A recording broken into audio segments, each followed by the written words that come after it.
Maqaa Abbaa, kan Ilmaa, kan Hafuura Qulqulluu Waaqayyo tokkotti ni amanna. Ameen. Waan hundumaan dursa Waaqayyo gooftichi gooftotaa, Waaqayyo mootichi moototaa, Waaqayyo hundaa qabu hundumaa gochuu ni danda'u. Biyya keenya naannoo jiraannu hunduma keenyaaf nagaa taasisee har'a geenye galata kee jennee akka galateeffannuuf nu iyyameeroo. Maqaan Waaqayyo Waaqa abbootii keenyaa bara baraan kan sodaatameef kan galateeffame nuuf haa ta'u. Barumsi nuyi har'a waliin barannu haala waatawaa yeroo irratti ilaalchisee ta'a.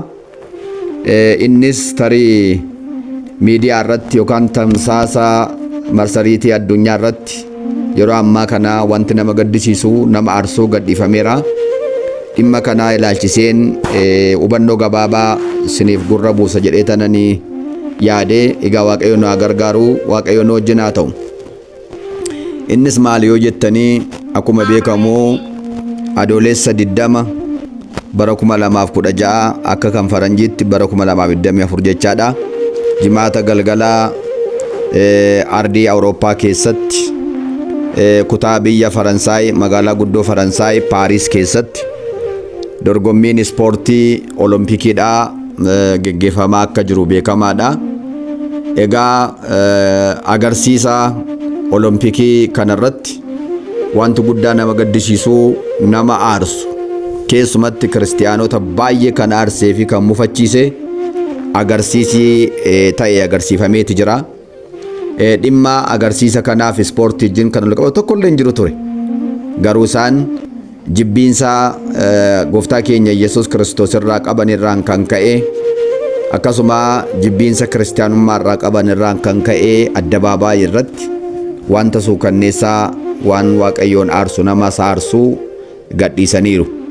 Kunis maal ennaa jettanii gooftaan Yesuus Kiristoos gaafa kamisaa galgala fannifamuu isaa boriin jiru hirbaata qulqulluu eebbisee barattoota isaatiin ho'aa kana nyaadhaa, kun foon kootii, ho'aa kana immoo dhugaa, kun dhiiga kootii, kun immoo cubbuu keessanirraa kan isin qulqulleessuudha, dhaabbata kakuu haaraa jedhamus kan jabeessu jedhee barattoota isaatiif laatee ture.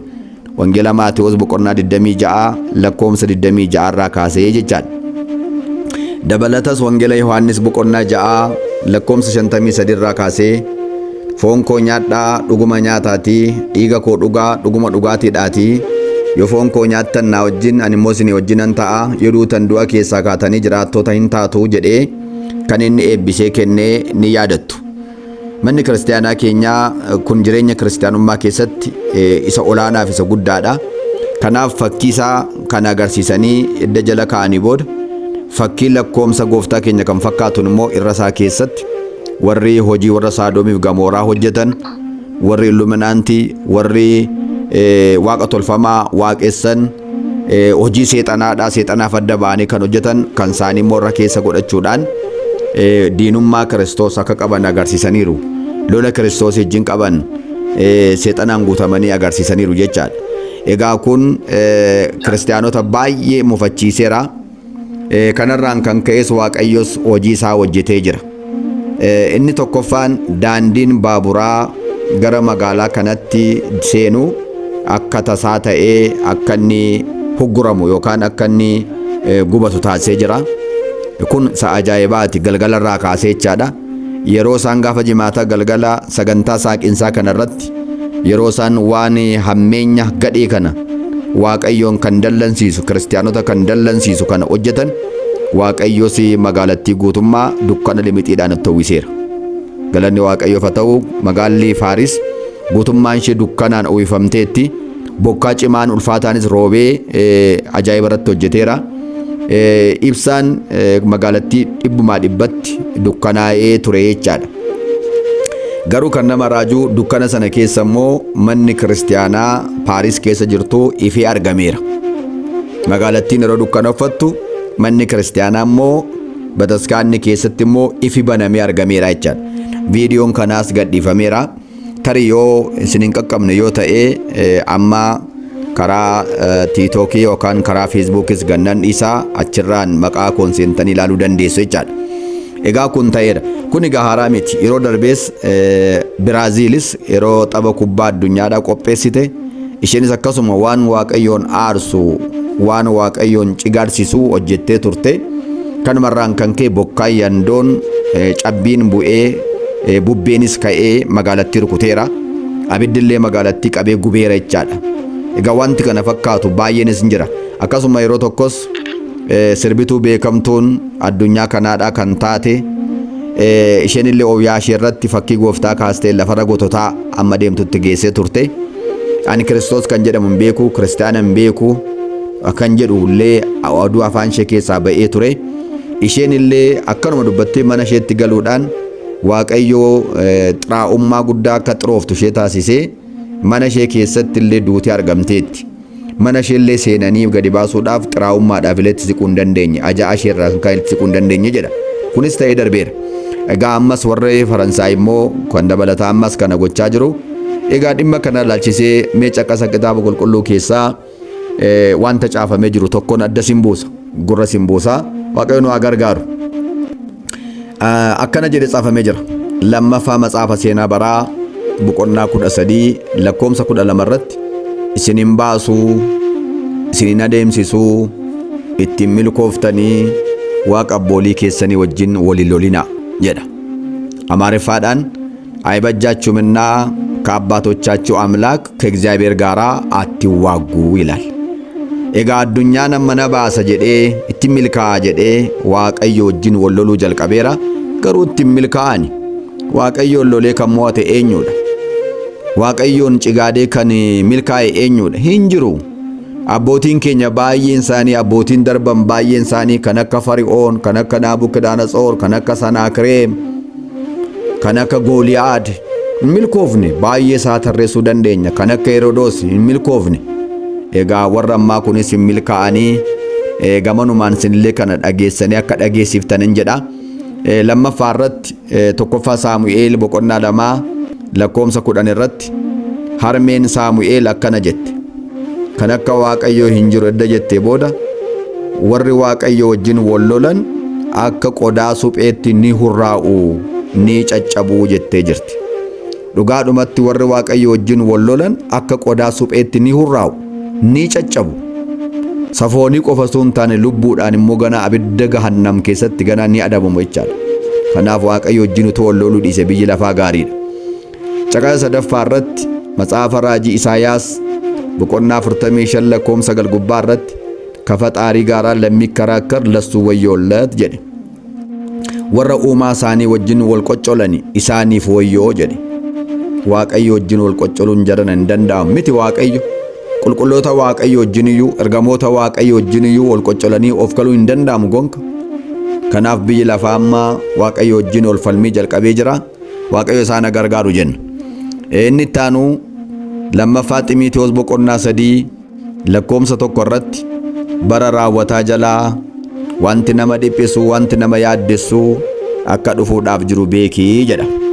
Edda akkas jedhee booda itti fufee lakkoomsa 3 irratti warri of arguu dhabanii, warri of qabuu dadhabanii, warri jalloota ta'anii waan gaarii ni jibbuu jedhe. Waan gaarii ni jibbuu. Isaan kun immoo gantoota ta'uu jedhe. Yookaan immoo waan gaarii kan jibban gantooti ka'uudhaaf jiru jedhee dubbatee jira jechaadha. Kanaaf amma dhugaadhumatti yaa'iinsaa yookaan walga'ii dhimma ispoortii olompikii irratti ta'e kanarratti kan isaan irratti wal ga'an dhimma ispoortii ture. Waa'ee amantii leellisuu, waa'ee amantii mormuu tokko ni ilaalatu ture. Garuu amma isaan waan gaarii mormuu jalqaban. Waaqayyo miilla isaaniif kenne, ija isaaniif kenne, harka isaaniif kenne.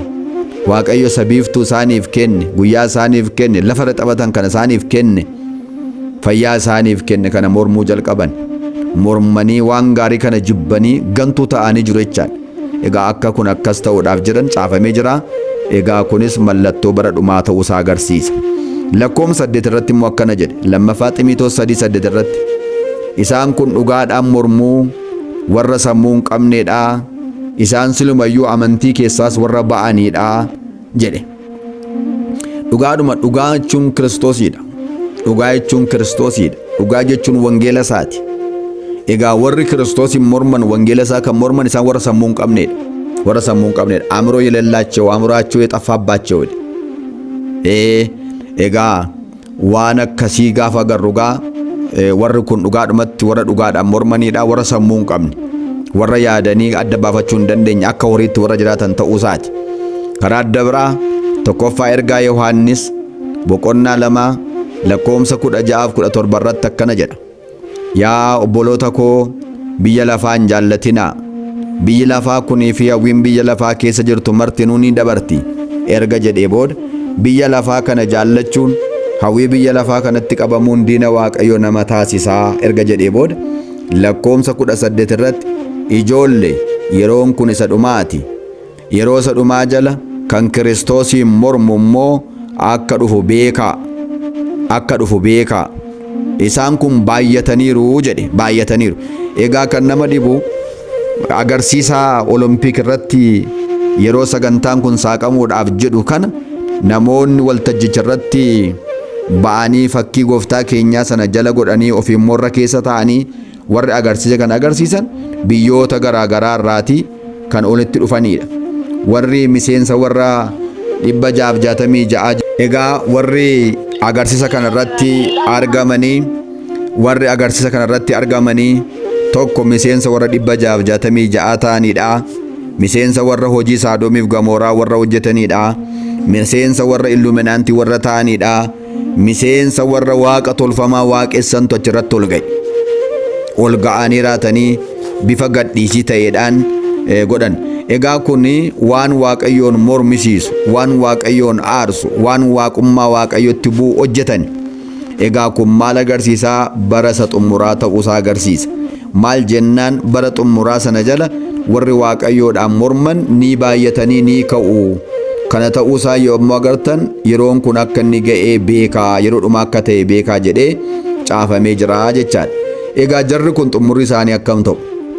Lammaffaa Tasalonqee boqonnaa 2 lakkoomsa 3 irraa kaasnee gaafa laallu warri dhugaatti hin amannee jedha. Warri dhugaatti hin amannee waan jallinaa, waan badiisaadhaaf warri oliin tokko ta'an isaanitti ni murteeffamaa jedha. Lafarratti foon isaaniitiin ni adabamu, lubbuudhaan immoo itti murteeffamaa jechaadha. Karaa adda biraa mul'ata boqonnaa 13 lakkoomsa 1 irraa kaasnee amma dhumaatti gaafa laallus waa'ee ilma badiisaa, waa'ee bineensicha isa bishaan keessaa ba'uu, mataa 7 qabu, gaanfa 10 qabu sanas dubbateera. Isaan kun jechuun warruma kana jechaadha. Mataa 7 jechuun biyya 7, gaanfa 10 jechuun biyyoota 10 keessa warra ba'anii walitti dhufan jechaadha. Kanaaf isaan kun Waaqayyoon arrabsu, teessoo Waaqayyoon arrabsu jedhee jira. Waaqayyoon of fakkeessee ni dhufaa jedhee jira. Jarri kun isaanumaadha, miseensa isaaniiti. Amma gaa suuta ifatti ba'aa jiru, waltajjiitti ba'aa jiru. Kanaafuu isaan kun xumurri isaanii maal taare? Du'aa abidda gahannam keessatti du'a isa lammaffaa du'uu ta'a jechaadha. Egaa olumaa galatti Roomee boqonnaa 1 lakkoomsa 18-32 immoo dubbisaa, hojii manaan sinii kenna. Roomee 1 boqonnaa 1 jechaadha. Lakkoomsa 18-32 kan jiru immoo warri kitaaba dubbisuu dandeessan of harkaa qabdan dubbisaa. Cuunfaan dubbii kana akkana jedha. Isaan gadhiisii akka horiitti jiraatu, edda jiraatu, Waaqayyoon hin beekanii seera Waaqayyoo ni mormu. Egaa Waaqayyoos dhugaa barbaadanii duukaa bu'uu akka isaan hin barbaanne waan beekeef gara badiisaatti, gara du'aatti dabarsee isaan laatee jedha.